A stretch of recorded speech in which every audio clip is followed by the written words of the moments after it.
আজ আমরা নিয়ে এসেছি ক্রিয়েটিভ টিউবের রেসিপির নতুন এক পর্ব, নিরামিষ নবরত্ন কোর্মা, যা কিনা স্বাদে গন্ধে অপূর্ব। নমস্কার বন্ধুরা, ক্রিয়েটিভ টিউবে আপনাদের সকলকে স্বাগত জানাই। আজকে আমরা আপনাদের জন্য নিয়ে এসেছি নিরামিষ নবরত্ন কোর্মা। তাহলে বন্ধুরা দেখে নিন কিভাবে এই নিরামিষ নবরত্ন কোর্মা আমরা তৈরি করছি।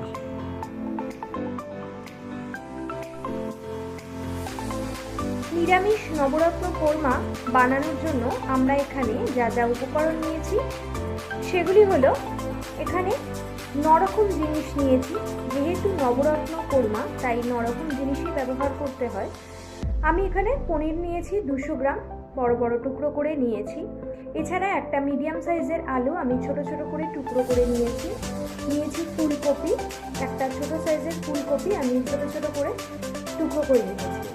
সমস্ত উপকরণ কিন্তু সমস্ত সবজি আমি এখানে ছোট ছোট করে একই পরিমাপে টুকরো করে কেটে নিয়েছি। একটা গাজর, বিনস কুচি, একটা ছোট সাইজের ক্যাপসিকাম, একটা ছোট সাইজের টমেটো, কড়াইশুঁটি, এছাড়া নিয়েছি সুইটকর্ন। সুইটকর্ন না পেলে তোমরা বেবিকর্নও ব্যবহার করতে পারো। এছাড়া নিয়েছি 10 থেকে 12টা কাজু, 2 টেবিল স্পুন পোস্ত, 1 টেবিল স্পুন চারমগজ এবং কিছু আমন্ড আমি জলে ভিজিয়ে রেখেছি 1 ঘন্টার মতন। জলটা ফেলে দিয়ে আমি দুধ দিয়ে এটা মিক্সিতে পেস্ট করে নেব। এছাড়া নিয়েছি কিছু কাজু এবং কিশমিশ, নিয়েছি ফ্রেশ ক্রিম, লাগছে 1 কাপ দুধ যেটা নর্মাল টেম্পারেচারেই রয়েছে, 1 ইঞ্চির একটা আদা এবং 2টো কাঁচা লঙ্কা, যেটা টমেটো, আদা এবং কাঁচা লঙ্কা এই 3টে একসাথে আমি মিক্সিতে একটা পেস্ট তৈরি করে নেব।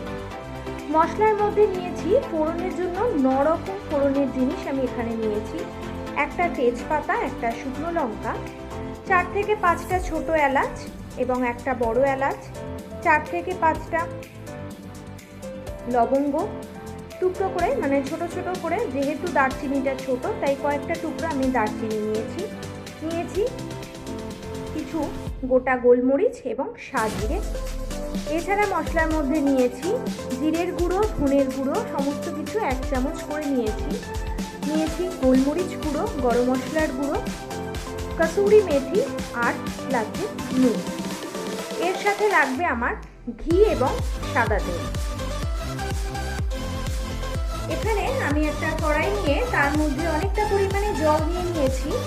কিছু সবজি আমি একটু ভাপিয়ে নেব, তার জন্য জল দিয়ে আমি এর মধ্যে দিয়ে দিচ্ছি টুকরো করে কেটে নেওয়া আলু,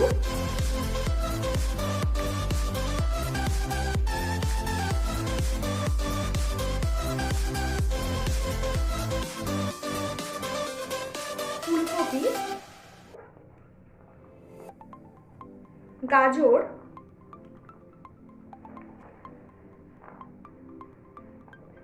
সুইটকর্ন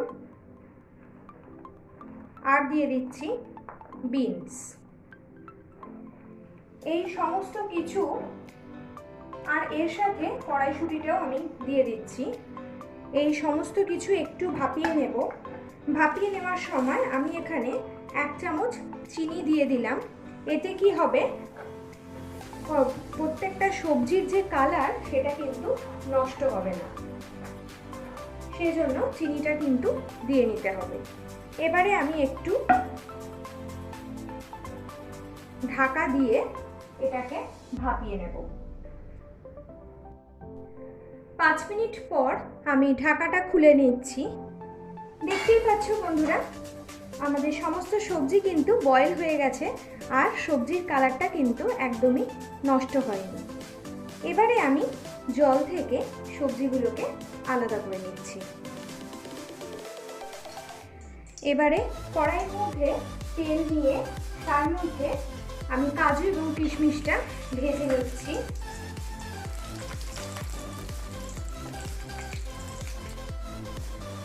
কাজু এবং কিশমিশটা ভাজা হয়ে গেছে। এবারে আমি একটা প্লেটের মধ্যে তুলে নিচ্ছি কাজু কিশমিশগুলোকে। কাজু এবং কিশমিশ ভেজে নেওয়ার সময় গ্যাসের ফ্লেমটা কিন্তু লোতে করেই ভেজে নিতে হবে, না হলে কাজুটা কিন্তু পুড়ে যাবে। ওই তেলের মধ্যেই এবারে আমি পনিরগুলোকেও ভেজে নিচ্ছি।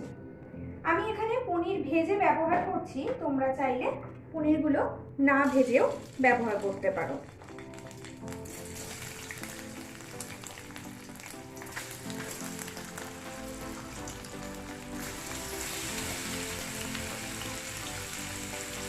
পনিরটাও আমি একটু ভেজে নিচ্ছি।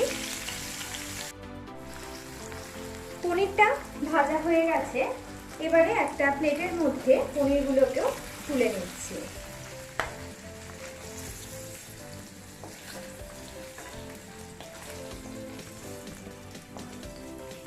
পনিরগুলোকে তুলে নেওয়ার পর এর মধ্যে আমি যে 9 রকম ফোড়ন নিয়েছিলাম, মানে গোটা মশলা নিয়েছিলাম, সেগুলো আমি দিয়ে দিচ্ছি।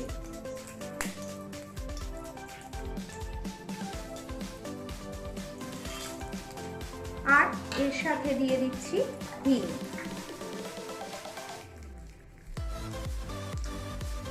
হিংটা যদি তোমরা কেউ অপছন্দ করো তাহলে না দিলেও হবে।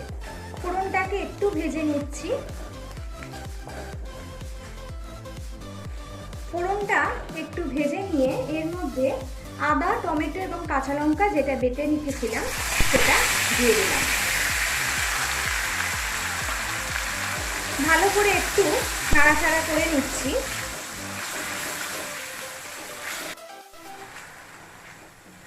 এবারে এর মধ্যে ভাপিয়ে রাখা সমস্ত সবজি অ্যাড করে দিলাম। ভালো করে এর সাথে সমস্ত সবজি মিশিয়ে নিচ্ছি।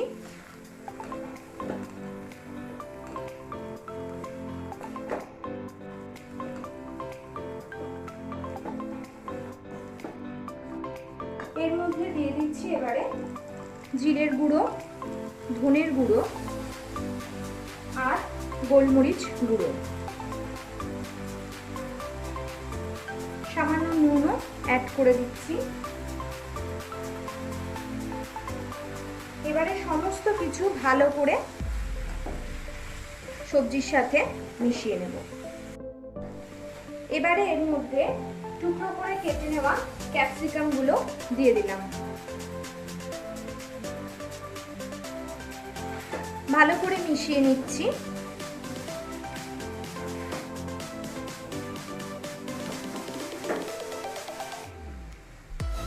এবারে কাজু, আমন্ড, চারমগজ এবং পোস্ত যে বেটে নিয়েছিলাম সেটা আমি দিয়ে দিলাম।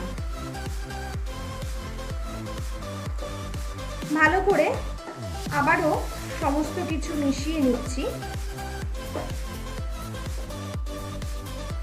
সমস্ত কিছু মিশিয়ে 2 থেকে 3 মিনিট পর আমি এর মধ্যে দিয়ে দিচ্ছি 1 কাপ দুধ।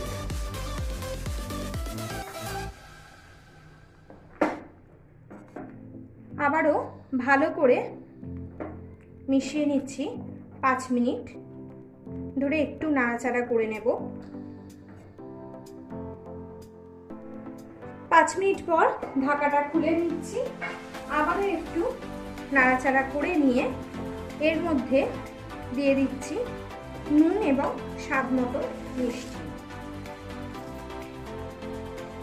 নুন এবং মিষ্টিটা তোমরা তোমাদের স্বাদ অনুযায়ী দেবে। ভালো করে নুন মিষ্টিটা দিয়ে একটু নাড়াচাড়া করে নিচ্ছি। রুটি, পরোটা, নান, পোলাও সমস্ত কিছুর সাথেই নবরত্ন কোরমা খেতে কিন্তু খুবই ভালো লাগে। আর শীতকালে সব রকম সবজি যেহেতু অ্যাভেলেবেল থাকে, তাই জন্য আমরা সহজেই এটা বানিয়ে নিতে পারি। নিরামিষ দিয়ে সমস্ত কিছুর সাথে কিন্তু নবরত্ন পোলাও খুবই ভালো লাগে। এবারে এর মধ্যে ভেজে রাখা পনিরগুলোকে অ্যাড করে দিলাম।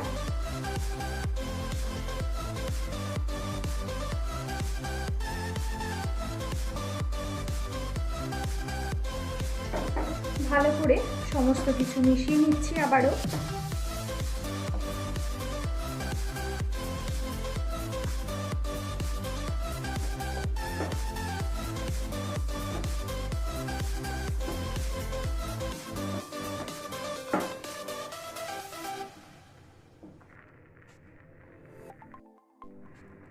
এবারে এর মধ্যে দিয়ে দিচ্ছি ফ্রেশ ক্রিম।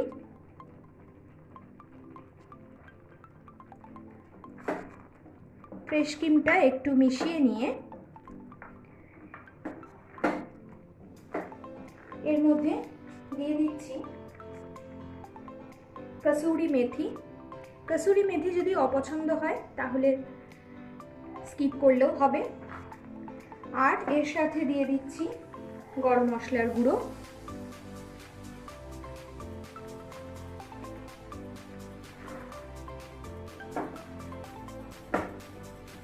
সমস্ত কিছু একটু মিশিয়ে নিচ্ছি। এবারে আমি ভেজে রাখা কাজু এবং কিশমিশগুলোকে অ্যাড করে দিলাম।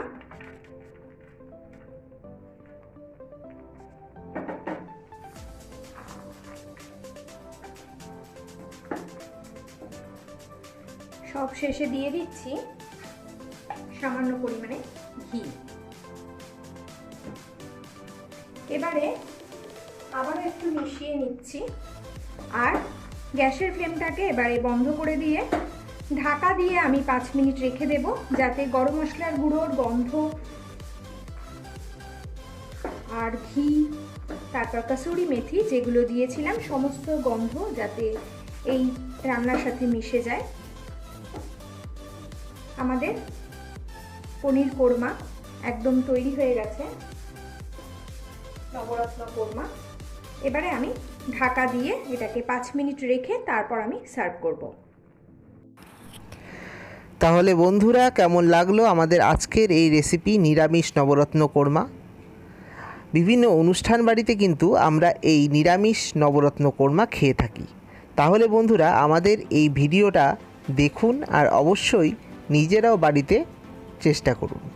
আর অবশ্যই আমাদের চ্যানেলটিকে লাইক করুন, বন্ধুদের সাথে শেয়ার করুন এবং নতুন বন্ধু হলে অবশ্যই সাবস্ক্রাইব করে পাশের বেল আইকনটায় ক্লিক করে দিন, যাতে আমাদের নিত্য নতুন রান্নার রেসিপির আপডেটগুলো আপনারা পেয়ে যান। আজকের মতন এখানেই শেষ করছি। ফিরে আসবো নতুন কোনো ক্রিয়েটিভিটি নিয়ে। ভালো থাকবেন, সুস্থ থাকবেন।